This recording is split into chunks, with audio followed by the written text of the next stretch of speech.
Hey, good morning guys. Welcome back to Auxhart Gardening. If you haven't been here before, I am Rachel and I built this garden behind me from straight lawn a little over a year ago. And every Wednesday I do a garden tour to talk to you guys about what's going on in the garden, what the next plan is, what I'm trying to fix, what's going well, all of that stuff.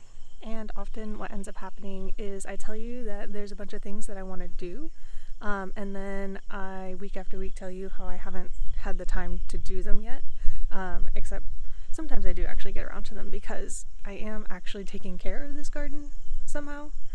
But at least it's good to show you guys you definitely don't have to stay like completely on top of everything to have a really successful garden.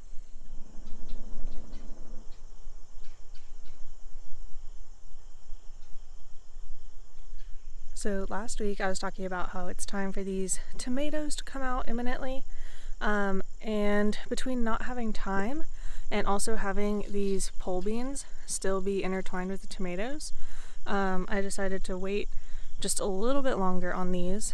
I've been pulling a lot of these mature pods that have dried out, and I'm saving those for dried beans, and at the same time, like you just saw, there's a bunch of smaller baby beans that I am still picking for fresh eating. So this area is still pretty productive, and I do need to pull out the tomatoes. They are not very productive, so I could probably pull out like maybe a couple of sections if I could find the time, but everything like this over here that's completely entangled with the beans, I would definitely have to pull the beans or painstakingly cut apart the tomato plants, which I definitely don't have time for, to pull them out from between the beans. But in good news, my tomatoes that I protected the blossoms on are finally starting to ripen, so I've got to wait until those get as ripe as they can on the vine, so that I can make sure and save some good seeds from that. And then meanwhile, there's this tomato plant hanging out over here that is just completely dead. Been dead for a while, it seems. One of the reasons I need to get the tomatoes out is because I have these fava beans here, planted basically underneath them.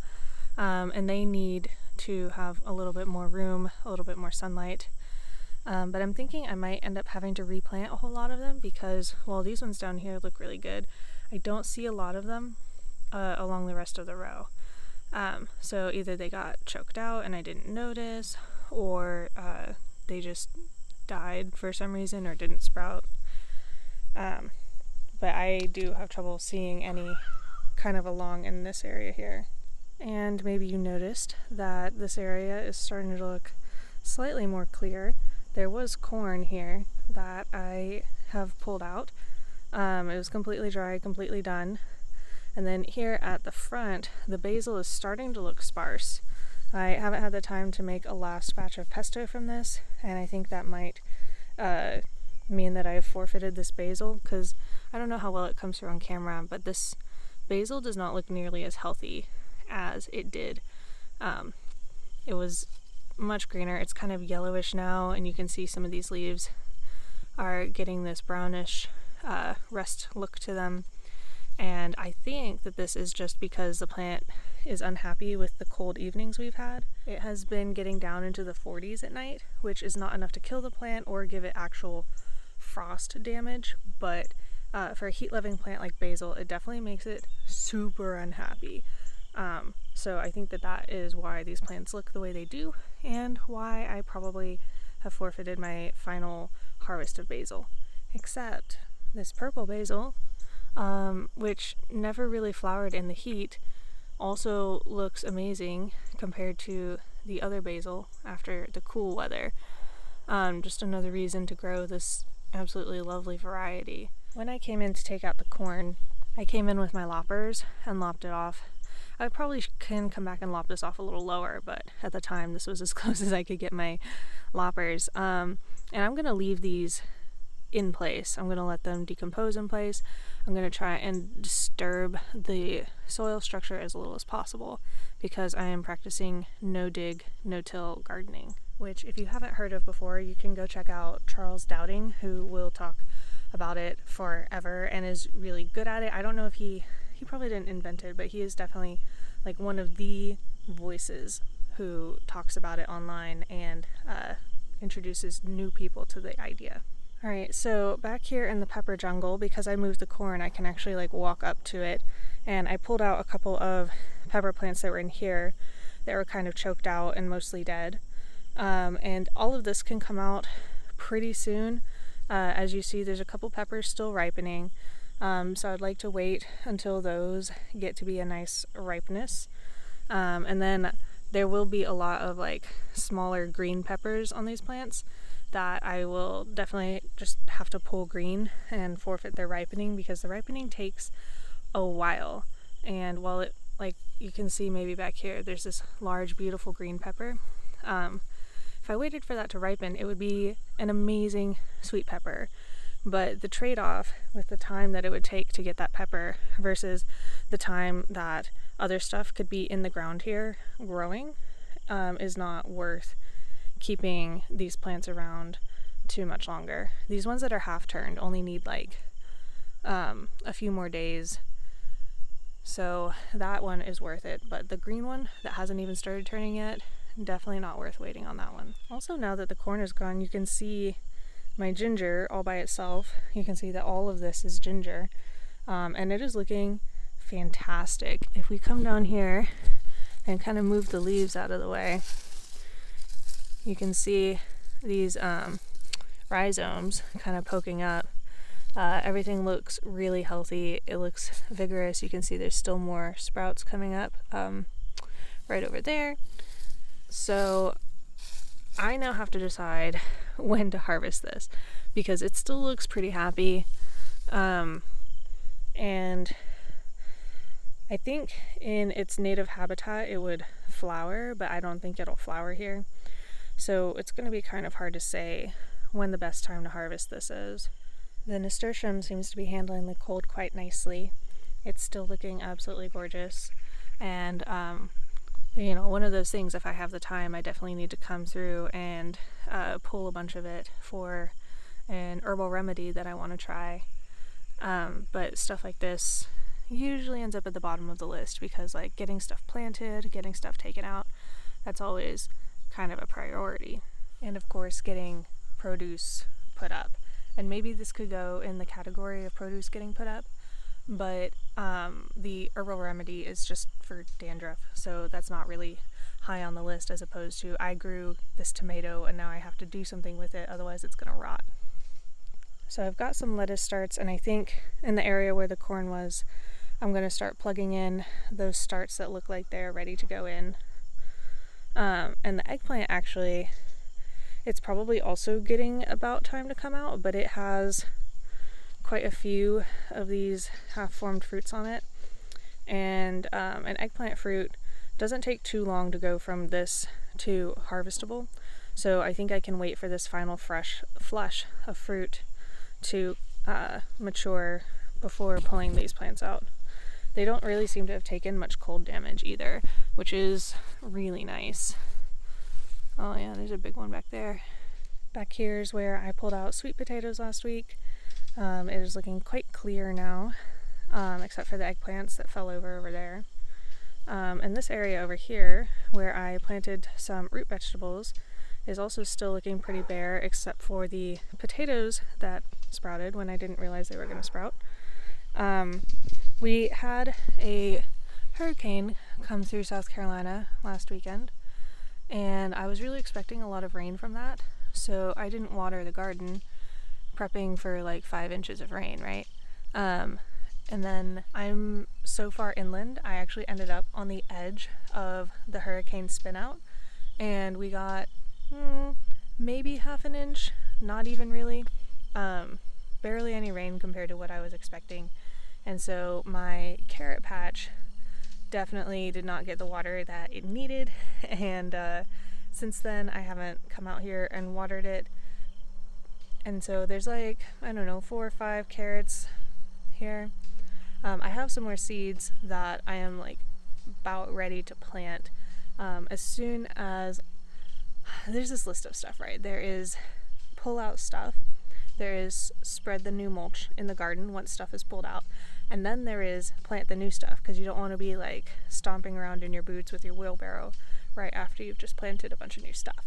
And so I can't plant the carrots until I've found the time to pull out plants and spread the mulch. And that's kind of why everything is stalling out right now. Not to mention with the carrots in particular, I got a little discouraged because I was noticing my cats digging over here. And you can see here's one right here that's like barely alive because it's kind of been dug at. And so I just decided I was going to replant all of this anyway. Although there's a couple of, I think, rutabagas that I planted coming up, looking like actual healthy plants. So that's good. The arched trellis with the noodle beans is still producing stuff for me. I've been pulling a lot more dried pods off and saving beans from that. But as you can see right next to this dried pod, there's a flower. So this plant has been pretty much continuously producing all season long, and deciding when to take it out. Basically, I'll just wait till the frost kills it, I think, because this trellis, if I was going to put anything on it, it would just be more peas, and this trellis here already has peas, and I don't know if I really need that many peas. I could definitely plant stuff at the base of the other trellis that doesn't need to climb and just use the ground there. But I think I'll wait and see if I need that space or not based on everything that I have to plant out. I'm actually really surprised that these peas look as good as they do because while we didn't get a lot of rain, we did get a lot of wind from the hurricane. And so these were kind of blown over and I wasn't sure if they were gonna get broken off or not, but they're looking pretty good and I'm pretty happy with my timing of the pea planting this year. Over here in the pepper zinnia patch, things still look quite healthy. As you can see, the zinnias are still producing new flowers, and there's some always in peak bloom, which has been absolutely lovely for this area. And I think the growth habit of zinnias and these peppers has actually been good for them. I've noticed some peppers leaning on the zinnias, and I care far more about peppers being propped up than zinnias. So I think I might even do this again, but plant the zinnias denser with the peppers, because I definitely think that they had the room. It looks a little crowded in here right now, but that's just because peppers have like kind of fallen over. You can see some of the emptier space back here. But yeah, eventually this will have to come out as well. This is lower on the list to come out just because I don't know yet how soon I will need the space. I have some brassicas started, but I don't know how many of them are going to be like actually good to plant out. I might have to go get some plants. But these are still like in the middle of producing a good flush of peppers, so it might be worth it to wait for some of these to ripen up, especially looking at the number of plants that I currently have that need a spot to live. I just now noticed the potato growing here right next to my noodle beans. I don't know how that got there, and it's definitely not one of the purple ones, which is what these ones are that are coming up all along here. You can kind of see the purple in their leaves, and this one is very definitively green. I did have golden potatoes, so maybe one of them got dropped when I was harvesting, and that's what that is. But I guess we'll let it be because it's not really in the way of anything. Oh, I forgot to show you guys earlier, this one marigold that I have, when the hurricane came through, the wind split it pretty bad, and it seems to be perfectly fine with that. I don't see any of these branches that are dead that split. The flowers still look absolutely gorgeous, so that's really interesting to see. So if we take a look at the raised bed, I still have not cut back the oregano. Who could have seen that coming? It's got to happen soon though, definitely before it gets too cold. And I've got a little bit of cilantro that came up here. I definitely planted more than this, but you know, at least some of it's coming up because over here I planted chamomile And the only thing growing here is an onion from last year and some random weeds from the compost that I put in here. So that's kind of disappointing. I think at this point it would be too late to plant a seedling that would get strong enough to actually be okay with the cold. So I guess this is now a spring project. Over here at the berry patch, things don't change very quickly. Last week I mentioned to you guys though that my raspberry plants were blooming, and I thought that was strange. And so I did some Googling, and I found out that I ordered primo-cane raspberries. And these kinds of raspberries can fruit in the fall. And that's totally normal, so I think that's what's happening now. So I guess I might get a raspberry crop, which is unexpected and super exciting. And then 2 of my 4 blueberry bushes are pushing out new leaves, which is a really good sign that they're actually happy and not simply surviving. This plant in particular looks the best out of all of them. So we'll see how these go overall. Still not convinced that the blueberries are going to do great, but I'm going to give them every chance to. You also might notice, if you've been watching my channel for a while, that I haven't had any wine cap mushrooms come up yet. It is just now starting to cool off, so this is about the time that I would expect to see them based on what the internet has told me. And so if they're not coming up, then that's not a great sign. But I guess we'll have to see and wait, and not call it a failure until maybe the actual freezes start to come. Anyways, I hope you guys enjoyed this garden tour. I do have some more content coming for you guys that has just been taking a lot more research and putting together of stuff than some of my content usually does. But I'm really excited to share it with you guys once I have it all squared away. In the meantime, I'll still be here every single Wednesday, pretty much no matter what. Thanks so much for watching, and until next time, happy gardening!